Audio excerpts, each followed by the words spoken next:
জনগণের দাবি এই ত্রিপুরাজ্যের সমস্ত অংশের মানুষ আমাদের সাবরুম বিভাগ সহ যারা গত 7.5 বছর ধরে এই ত্রিপুরাজ্যকে লুটে পুটে খাচ্ছে, মানুষ তার অধিকার পাচ্ছে না। এটা যে কোনো দলের সমর্থক হোক, আমরা তাদের বক্তব্য নিয়ে এখানে এসেছি 7 দফা দাবি নিয়ে। ভারতীয় জনতা পার্টি এবং ত্রিপুরা মোথা আইপিএফটির জোট সরকার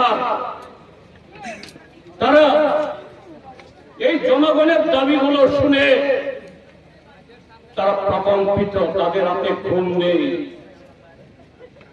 কিন্তু মানুষকে আটকাবে কি করে? ভারতীয় জনতা পার্টিকে 2018 সালে যারা ভোট দিয়ে সরকার এনেছিলেন তারা সব খারাপ মানুষ, এই কথা আমরা কখনো বলি না, আজকেও বলি না। 23 সালেও এ রাজ্যের সংখ্যাগরিষ্ঠ মানুষের ভোট দিয়ে তারা জিতে নিয়ে ত্রিপুরা মোথা তাদের দালালির কারণে সংখ্যালঘিষ্ঠ ভোট পেয়ে তারা আজকে সরকারে, সেই সংখ্যালঘিষ্ঠ যারা ভোট দিয়েছেন বিজেপিকে তাদের মধ্যেও সবাই খারাপ, এটাও আমরা বলি না। কিন্তু গত 7.5 বছরে এই হাজারো অন্যায়, অত্যাচার, গণতন্ত্র হরণ, মানুষের ভোটাধিকার দখল করা, জনগণের টাকা লুট করা, রাস্তার টাকা, ঘরের টাকা, জলের টাকা, বিধবা বৃদ্ধ বৃদ্ধাদের পেনশনের টাকা লুট করে খাওয়া, এই সমস্ত অল্প কিছু বিজেপির ছাত্রদের, এদেরকে রক্ষা করার জন্য কোন ভালো মানুষ আসেনি, আসবেও না, আগামী দিন আসবে না। আমরা পারতাম, এখনো পারি, পুলিশ বাধা দিলেও পারি, কিন্তু সেখানে গিয়ে কার সাথে আমাদের লড়াই হবে? এই চোর বাটপারদের সাথে আমাদের লড়াই তো চোর বাটপারদের সাথে লড়াই না, আমাদের লড়াই তো জনগণের টাকা যারা লুট করে খাচ্ছে তাদের বিরুদ্ধে লড়াই না। যারা নৈতিকতার কথা বলে, সিপিএম এর অফিসগুলো বুলডোজার দিয়ে ভেঙে দিয়ে বলছে খাস জায়গাতে থাকলে সেই পার্টি নাকি খারাপ জায়গা, অন্যায় জায়গাতে থেকে অন্যায় কাজ করবে। এখানে কোন জায়গাতে বিজেপির পার্টি অফিস আছে?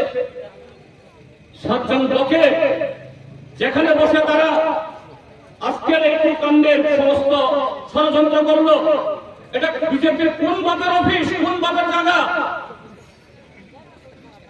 নরেন্দ্র মোদীর বাপের জায়গাও না, অমিত শাহ বাপের জায়গাও না, মানিক সাহার বাপের জায়গাও না, কার বাপের জায়গা না, জনগণের জায়গা। আর সেই জায়গায় আজকে তারা নির্লজ্জ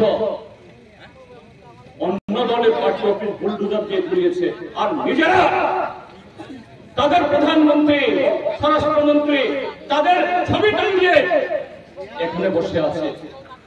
এই দল ন্যায় দিতে পারে? এই দল ত্রিপুরাতে মঙ্গল করতে পারে? করতে পারে না, কারণ এই দল সম্পূর্ণভাবে অনৈতিক। নৈতিকতা বলতে ভারতবর্ষের সংবিধান, গণতন্ত্র, ধর্মনিরপেক্ষতা এদের রক্তে নেই, এদের ডিএনএ নেই।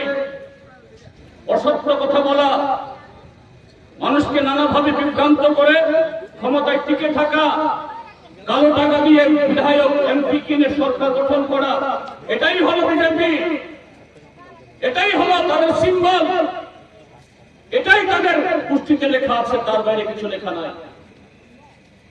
তো সেই বিজেপি এখানে এদের সেই সমাজ বিরোধীদের সাথে লড়াই করে আমাদের হাতকে কলঙ্কিত করবো, আমাদের হাতকে ময়লা করতে পারি না।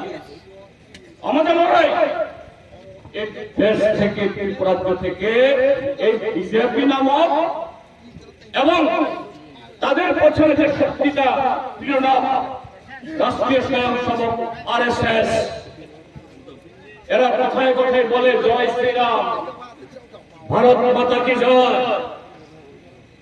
ওই শনি, কালী, দুর্গা, গণেশের কথা বলে। সনাতনী, আমরাও সে সনাতনী পরিবার থেকে এসেছি। আজকে এখানে যারা উপস্থিত বেশিরভাগই হয়তো 2-4 জন খ্রিস্টান থাকতে পারেন, বেশিরভাগই হিন্দু ধর্মাবলম্বী, বৌদ্ধ ধর্মাবলম্বী, অর্থাৎ এদেশের সনাতনী ঐতিহ্যের সাথে আমরা পরিচিত। সনাতনী ধর্ম কখনো বলে অন্যের গণতান্ত্রিক অধিকার কেড়ে নাও, অন্যের সম্পত্তি লুট করো। সনাতনী ধর্ম কখনো বলে এই দেশের সংবিধানের বিরুদ্ধে কাজ করো। আজকে RSS, বিজেপি এরা অন্যায় ছাড়া সনাতনী চেতনা, সনাতনী আত্মা তার বিপরীত ছাড়া, পরিপন্থী ছাড়া এরা অন্য কোনো কাজ করতে পারে না। হেরেছে তারা। এই জন্য ওই ভগবানের নাম জপ করতে হচ্ছে। সে ভগবানের আশীর্বাদ পাবে না, এই শনি দেবতার আশীর্বাদ পাবে না। শনি দেবতার অভিশাপে এদের ধ্বংস অনিবার্য। আমরা হারিনি, তারা হেরেছে। মানিক শাহ হেরেছে, বিজেপি হেরেছে, গণতন্ত্র জিতেছে। আমরা আগামী দিন আমাদের লড়াইকে আমরা আরো ঘরে ঘরে পৌঁছাবো।